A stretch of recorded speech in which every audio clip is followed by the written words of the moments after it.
எவ்வளவு வீரம் இருந்ததுக்கு ஒரு சின்ன மனுஷன் நின்னுவன அடிச்சு வீழ்த்திறார். அதை இவன் சொல்றான். யாரு? கும்பகர்ண. தூங்குறவனை எழுப்பி விட்டுட்டாரு.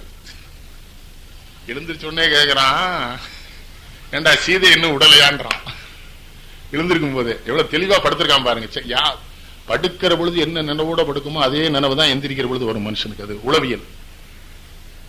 எடுத்த உடனே கேக்குறான், ஆனதோ வெஞ்சமும் அழகில் கற்புடை சானகி துயரினம் தவிர்ந்ததில்லையோ, போனதோ வெஞ்சமும். எது? புகழ் எல்லாம் போகுது. இன்னும் விடலையாடா சீதைய? இல்ல, ஐயா கூப்பிட்டாங்க, கூட்டி கொண்டு உட்காந்து வச்சாச்சு. அப்படின்னா ஒரு தம்பி கிடைக்கணும். இவன் ராவணன் அவன்கிட்ட எதுவுமே சொல்லாம அவனுக்கு இவரே போய் கவசத்தை மாற்றாரு, கிரீடத்தை மாற்றாரு, சலாகையை மாற்றாரு, இந்த பக்கம் வாழை மாற்றாரு, வில்ல கொண்டு கொடுக்குறாரு. அவன்கிட்ட எதுவும் சொல்லல. அப்படியே பாக்குறான். என்னென்ன அப்படிங்கிறான். என்ன அப்படிங்கிறான். இல்ல, அந்த மனுஷனும் குரங்களும் வந்திருக்காங்க, போய் தின்னுட்டு வாழ்றான். இவன் சிரிக்கிறான். கல்லலாம் உலகினை, உலகத்தை பேச்சு எடுக்க சொல்றியா? நான் எடுத்துடுறேன். வரம்பு கட்டவும் சொல்லலாம். உலகத்துக்கு வரப்பு நான் போடுறேன். பெருவலி ராமன் தோள்களை வெல்லலாம் என்பது சீதை மேனியை புல்லலாம் என்பது போலும் மாலையா.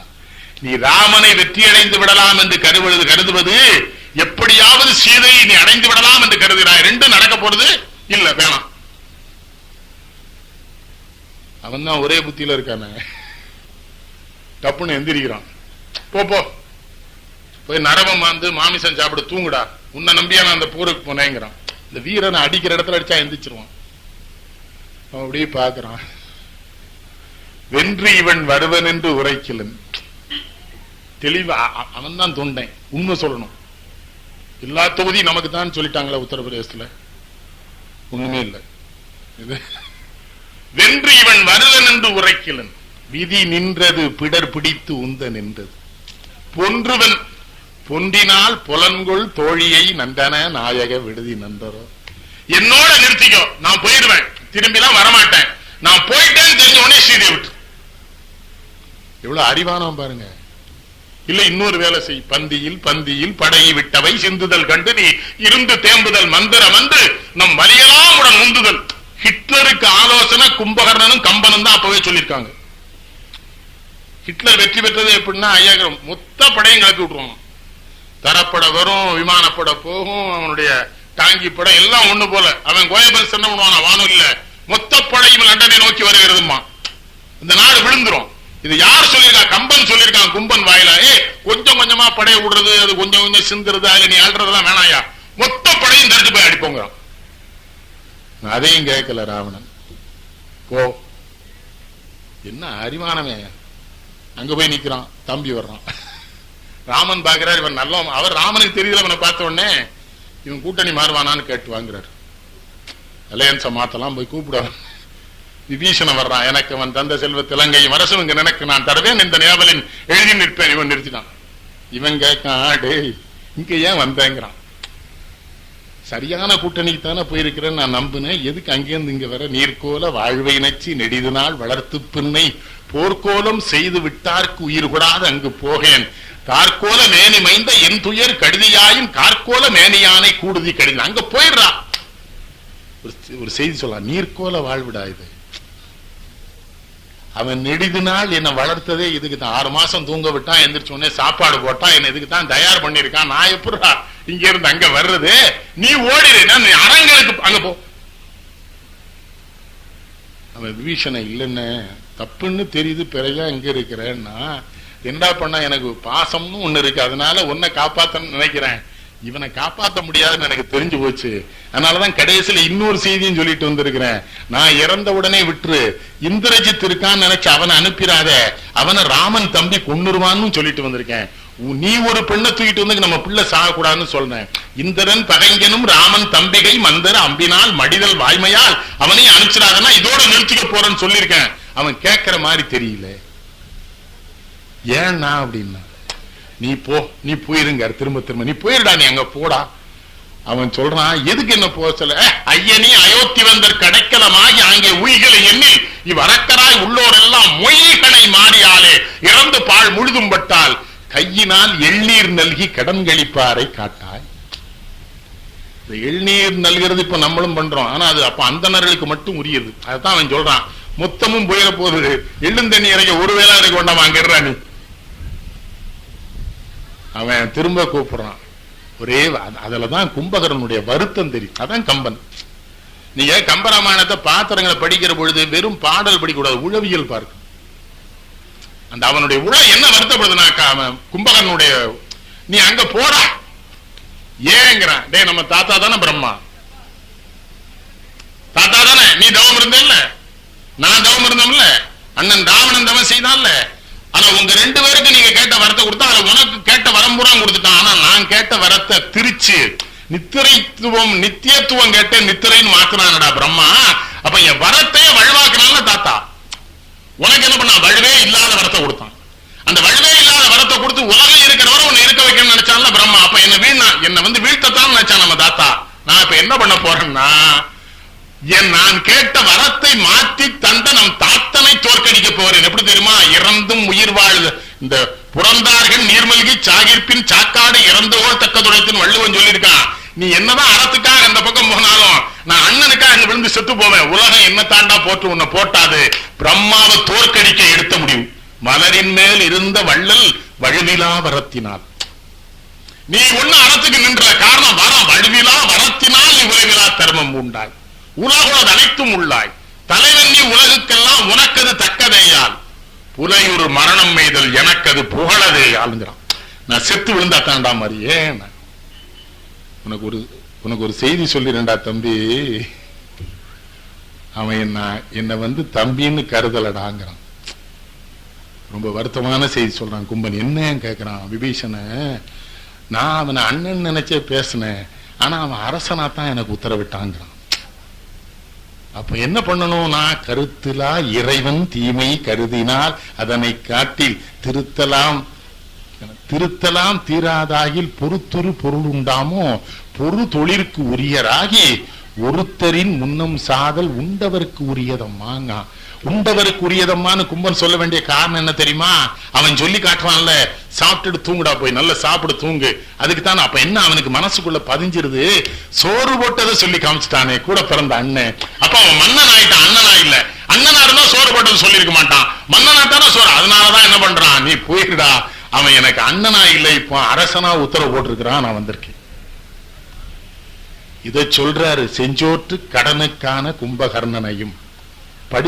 நீங்க படிக்காம ஏமாத்தலவர். அதனாலதான் அவன் கடைசியில எல்லாரும் கும்பகர்ணனை குற்றம் சொல்றாங்க.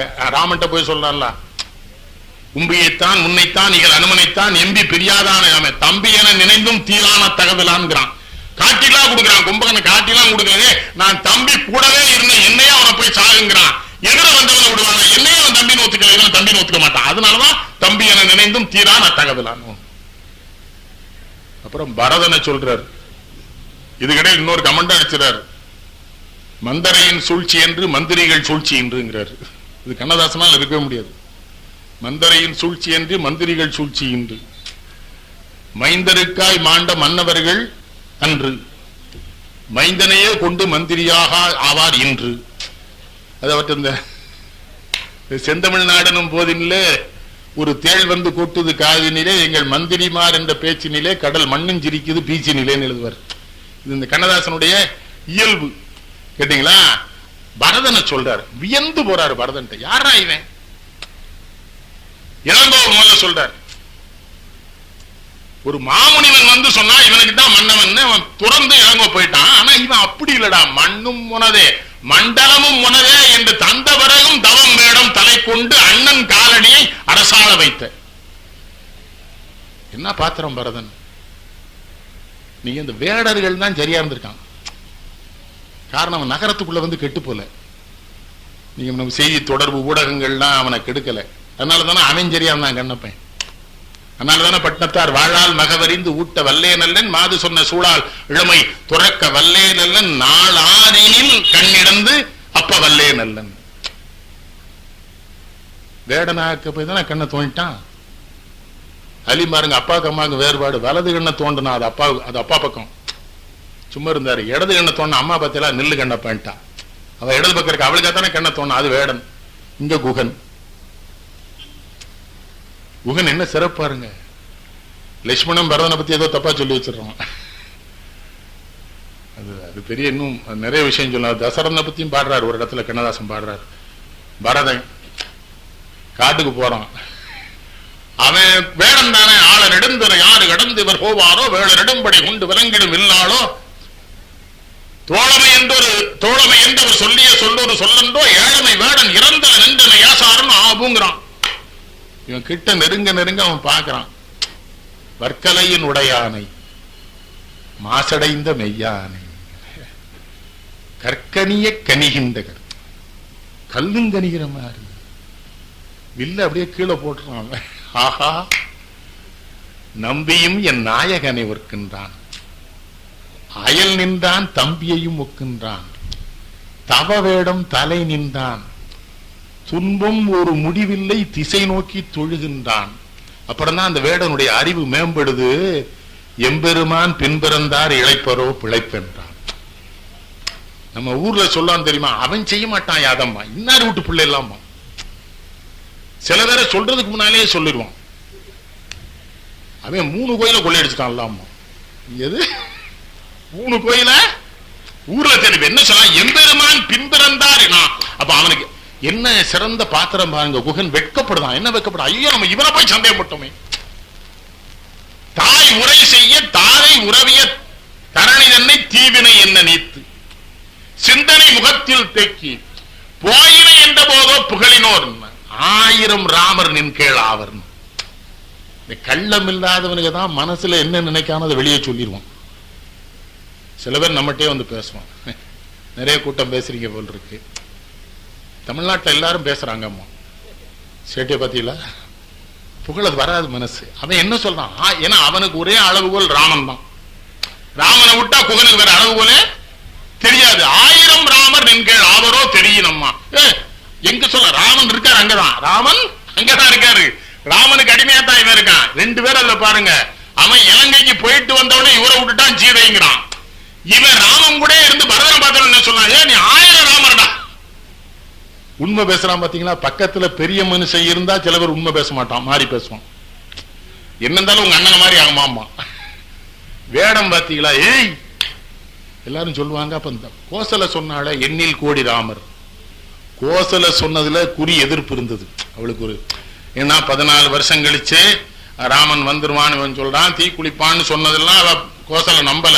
தீயே வளர்த்துட்டான் பாத்தீங்களா. பரதன் குதிக்க போறான். அப்புறம் தான் நம்பிக்கை வருது, எண்ணில் கோடி ராமருங்க. அது வரை அவ ஒன்னும் பரதனை நம்பவே இல்லை. அந்த பாத்திரம் வேடன் பாத்தீங்களா.